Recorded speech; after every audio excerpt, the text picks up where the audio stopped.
నమస్కారం. నేను మీ Phanibhaskar, Dilsukh Nagar, Hyderabad. Welcome to Pasumarthi astrology centre.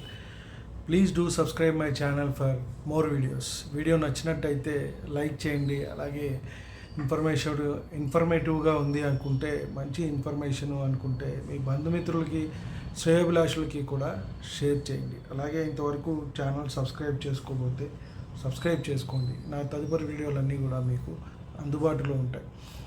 ఏదైనా కొత్త విషయము అలాగే మంచి విషయము అందజేయాలని మాత్రమే వీడియోలు చేయటం జరుగుతుంది. అంటే ఇదివరకు ఎవరు చెప్పలేదా, ఎక్కడా లేవా అంటే ఉన్నవే.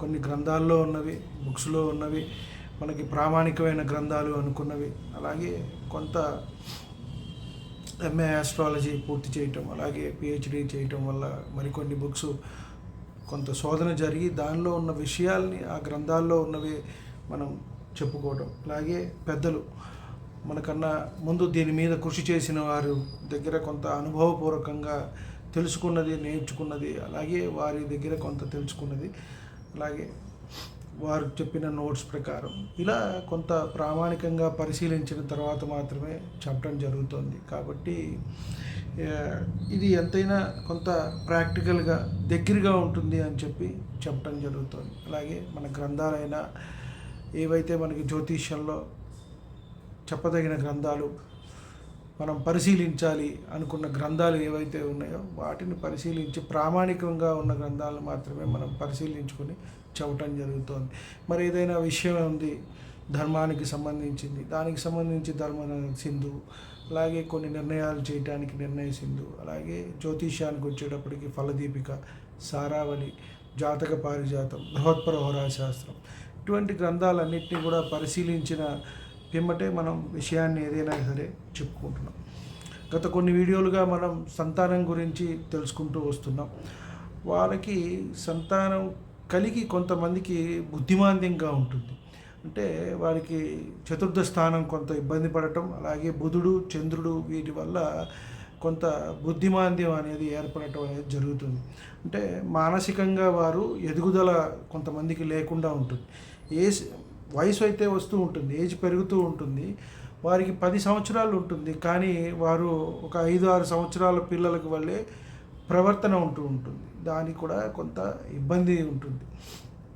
అలాగే కొంతమంది చూసుకుంటే మానసికంగా బాధపడటం, కొంతమంది ఉన్మాదులుగా తయారవటం కూడా జరుగుతూ ఉంటుంది. సో కాబట్టి వారి జన్మజాతక చక్రాన్ని పరిశీలించుకొని మనం ఏ భావాలు ఎలా ఉన్నాయి, ఆ చతుర్థ భావం ఎలా ఉంది, చతుర్థంలో ఉన్న గ్రహాలు ఏ విధంగా ఉన్నాయని పరిశీలన చేసుకుని ఆ గ్రహానికి కాస్త జపదానం హోమం చేసుకున్నట్టయితే కొంత పరిహారం జరుగుతుంది.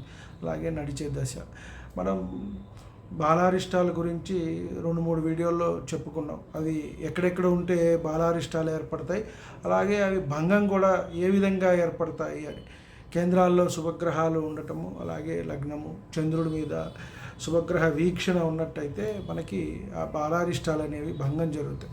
అలాగే ఈ బాలారిష్టాలు ఏ విధంగా అయితే ఏర్పడతాయో ఆ మహర్దశలు నడుస్తున్నప్పుడు కూడా వారు జన్మించినప్పుడు దానికి మనం తీసుకుంటే లగ్నంలో రవి, అదొక బాలారిష్టం, షష్టంలో శుక్రుడు, ఇట్లా అష్టమంలో చంద్రుడు, సప్తమంలో కుజుడు, ఇలా వ్యయంలో కేతువు, ఈ విధంగా ఉన్నప్పుడు ఆ మహర్దశలు నడుస్తున్నాయి అనుకోండి, తృతీయంలో గురువు, ఇలా ఉన్నప్పుడు ఆ మహర్దశ నడుస్తున్నప్పుడు కొంత ఇబ్బంది పెట్టే అవకాశం అయితే ఉంటుంది ఆ జాతకుని. మరీ చిన్న వయసులో వచ్చినాయి అంటే వారికి మాటలు అనేవి సరిగా రాకపోవటం, మానసికంగా సంతులత లేకపోవటం, ఇలాంటివి కొంత ఇబ్బంది పెడుతుంది. 12 సంవత్సరాల వరకు మనకి జన్మజాతకాన్ని ఏదైనా దోషం ఉంటే పరిశీలించమన్నారు.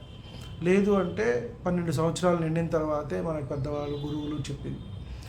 4 ఏళ్ళు పోయిన జన్మ తను చేసుకున్న పూర్వపుణ్యం ఏదైతే ఉందో అది అనుభవించాలి. పుణ్యమైన పాపమైన 4 సంవత్సరాలు తల్లిది, 4 సంవత్సరాలు తండ్రిది అని చెప్పని అంటూ ఉంటారు. కాబట్టి అది అప్పటిదాకా ఉంటుంది ఆ దోషం. కాబట్టి ఆ తర్వాత మాత్రమే మనకి ఈ జన్మలో ఏదైతే ఉన్నది అనేది ఫలితం అనేది కనబడుతూ ఉంటుంది. కాబట్టి మనం దానికి సంబంధించిన చూస్తున్నప్పుడు ఆ మహర్దశ నడుస్తున్నప్పుడు కొంత ఇబ్బంది అనేది పెడుతూ ఉంటుంది. కాబట్టి ఇక్కడ ముఖ్యంగా మనం చతుర్థ భావాన్ని అలాగే పంచమ భావాన్ని రెండింటినీ కూడా పరిశీలన చేసుకోవాలి. సంతానానికి ఎలా ఉంది, అలాగే ఆ సంతానం చతుర్థాధిపతి ఎలా ఉన్నాడు, వాళ్ళ రాశి చక్రంలో, అలాగే పంచమాధిపతి ఏ విధంగా ఉన్నాడు అనేది. ఇక్కడ 4th lord are 5th lord ఎవరైనా సరే సంపూర్ణ బలవంతులై ఉంటే కనుక వారు కొంత ఇబ్బంది అనేది ఉండదు. ఇదే పాపయుత సంబంధం కలిగింది అంటే పాపగ్రహాలతో కూడి ఉండటం లేదా పాపగ్రహ వీక్షణ ఉండటం జరిగిందంటే అప్పుడు కొంత వాళ్ళకి మానసికమైన ఆందోళనలు అనేవి రావటం, ఒక్కొక్కసారి ఉన్మాదులుగా కూడా అవుతూ ఉంటారు. ఎవరైనా ఏదైనా కోపం వచ్చింది వారిని చంపేయటానికి కూడా వాళ్ళు వెనకాడు. ఆ విధమైన ఆలోచన అనేది వచ్చేస్తుంది ఒక్కసారిగా. తర్వాత మళ్ళీ కాసేపు కొంచెం నెమ్మదించిన తర్వాత అరే ఏంటి ఇలా అనుకున్నాం, అలా కాదు కదా మనం చేయాల్సింది ఇది అని. అంటే అక్కడ చాట్లో ఏదైనా కాస్త గురువు కాస్త బలం ఉండి, కేంద్రాల్లో శుభగ్రహాలు ఉండి, గురువు బలంగా ఉండి లగ్నంలో లేదా ఉచ్చక్షేత్రంలో స్వక్షేత్రాల్లో ఉంటే కాస్త మంచి చేయటానికి అవకాశం ఉంటుంది. అలాగే బుధుడు, అలాగే శుక్రుడు. లేదు అంటే వాళ్ళు ఒక రకమైన మానసిక ఉన్మాదులుగా తయారవటానికి ఎంతైనా ఇబ్బందిగా ఉంటుంది వారికి. అలాంటి అవకాశం కూడా జరుగుతూ ఉంటుంది. అలాగే మనం చూసుకుంటే నిబ్బరం అనేది ఉండదు, దుర్బలంగా ఉంటారు. అలాగే ఉన్మాదులు కూడా అవటానికి ఎక్కువ అవకాశం ఉంటుంది. మానసికమైన ఆందోళనలు వస్తూ ఉంటాయి. అలాగే మనం చూస్తుంటే కొంతమంది కొంత పిచ్చిగా ప్రవర్తిస్తూ ఉంటారు, కొంత ఇబ్బంది పడుతూ. కొంతమంది ఫిట్స్ వస్తూ ఉంటాయి, ఉన్నట్టుండి పడిపోతూ ఉంటారు, ఆరోగ్యం బాగోకపోవటం, ఒక్కొక్కసారి కోమాలో కూడా వెళ్ళిపోవడం జరుగుతుంది. మొన్నే తెలిసిన వాళ్ళు ఒక పిల్లాడికి పంపిస్తే, చిన్న పిల్లాడు 20 సంవత్సరాలు, అతను ఫారిన్ వెళ్ళిపోవాలి ఒక 4-5 రోజుల్లో, వారం రోజుల్లో సడన్గా ఫిట్స్ రావడం జరిగింది, హాస్పిటల్లో ఉండడం జరుగుతుంది. ఇట్లా చిన్న పిల్లలకు కూడా అలా జరుగుతూ ఉంటుంది. అలాగే కొంతమంది చూస్తుంటే మానసికంగా కొంత అప్ అండ్ డౌన్స్, పరిపక్వత లేకపోవటం లేదా మధ్యలో చేంజెస్ రావటం వల్ల ఇబ్బందులు ఉంటాయి. కొంత సైకోలాగా కూడా ప్రవర్తిస్తూ ఉంటారు. అలాగే ఈ బుధుడు ఏదైతే మనం అనుకున్నామో ఇక్కడ చూస్తే చతుర్థానికి బుధుడు విద్యకి కారకుడు. అలాగే శుక్రుడు విలాసాలకి, గృహాలకి, వీటికి. అలాగే చంద్రుడు మనశ్శాంతి కూడా కలగాలి అంటే కూడా ఇక్కడ చంద్రుడు కారకుడు. చంద్రుడు సరిగా లేడు, అష్టమాల్లో పడ్డాడు అంటే లగ్నాత్తు కూడా ఈ రకమైన ఇబ్బంది అనేది వీళ్ళు పడుతూ ఉంటారు. కాబట్టి అది కూడా కొంత మంచిది కాదు. అలాగే రవి స్వతహాగా ఆత్మకారకుడు. రవి బలంగా ఉంటే అతను నిబ్బరంగా ముందుకు వెళ్తాడు. కాబట్టి లగ్నంలో రవి ఉన్నా కూడా ఇక్కడ మనకి బాలారిష్టం కింద చెప్పుకుంటాం. అలాగే కారకుడు అక్కడ ఉండటం వల్ల కూడా ఆ స్థానం అనేది కాస్త ఇబ్బంది పడి దెబ్బతింటుంది. కాబట్టి అది కూడా కొంత ఇబ్బంది అని చెప్పారు. మనకి కాస్త ఇలాంటి కాంబినేషన్స్ అన్నీ వచ్చిన తర్వాత బుద్ధిమాంద్యత, లగ్నాధిపతి ఒకవేళ ఇందాకే అనుకున్నాం మనం, లగ్నాధిపతి అష్టమాల్లో ఉన్నప్పుడు కానివ్వండి, పడినప్పుడు కానీ, అస్తంగత్వం చెందినప్పుడు రవితో కానీ, పాపకత్తిరిలో పడ్డప్పుడు కూడా ఇలాంటి ఇబ్బందులు అనేవి వస్తాయి. అయితే అతనికి ధైర్యంగా ముందుకు వెళ్ళలేడు, అతని మీద అతనికి కాన్ఫిడెన్స్ అనేది లేకపోవటం కూడా ఇబ్బంది అనేది జరుగుతూ ఉంటుంది.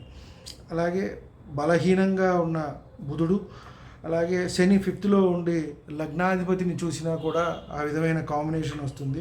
5th లార్డ్ అయ్యి శత్రుక్షేత్రంలో ఉండిన, అలాగే బలహీనమైన కుజుడు 12లో ఉన్నా కూడా ఇటువంటి ఫలితాలు అనేవి వస్తూ ఉంటాయి అని చెప్తున్నారు. కాబట్టి ఇక్కడ 5th లార్డ్, అలాగే మనం గురువుని కూడా 5th కారకుడు గురువు, అలాగే లగ్నాత్తు 5th లార్డ్ని కూడా చూసుకొని ఇప్పుడు కొంచెం ఇబ్బంది పడుతున్నారు అని అనుకుంటే కనుక కాస్త ఆ 4th లార్డ్కి 5th లార్డ్కి కాస్త జపము, దానము, హోమము చేసుకున్నట్టయితే కొంత దాని నుంచి బయటపడటానికి వారికి అవకాశం అనేది ఉంటుంది. కాబట్టి ఇక్కడ మనం రవిని పరిశీలించాలి, అలాగే చతుర్థానికి కారకులైన వాళ్ళని కూడా మనం పరిశీలించాలి. కాబట్టి ఈ మానసిక పరిస్థితి ఎవరికైతే సరిగా ఉండదో వారిని మనం ఒకంత జాగ్రత్తగా చూస్తూ ఉండాలి. ఎందుకంటే వీరి వల్ల ఇంట్లో వాళ్ళకి ఇబ్బంది, అలాగే సమాజానికి కూడా బయటకు వెళ్ళినప్పుడు వారి వల్ల కొంత ఇబ్బంది జరుగుతూ ఉంటుంది. కాబట్టి వాళ్ళని కొంత కనిపెట్టుకుని ఉండటం అనేది మంచిది. కాబట్టి అలాంటి జాతకులు, అలాంటి ఇబ్బందులు పడుతున్న వాళ్ళు ఎవరైనా ఉంటే ఆయా సమయాల్లో వాటికి కాస్త జపము, దానం, హోమం చేసుకున్నట్టయితే వారికి మంచి జరుగుతుంది. సర్వే జనా సుఖినో భవంతు. శాంతి శాంతి శాంతి.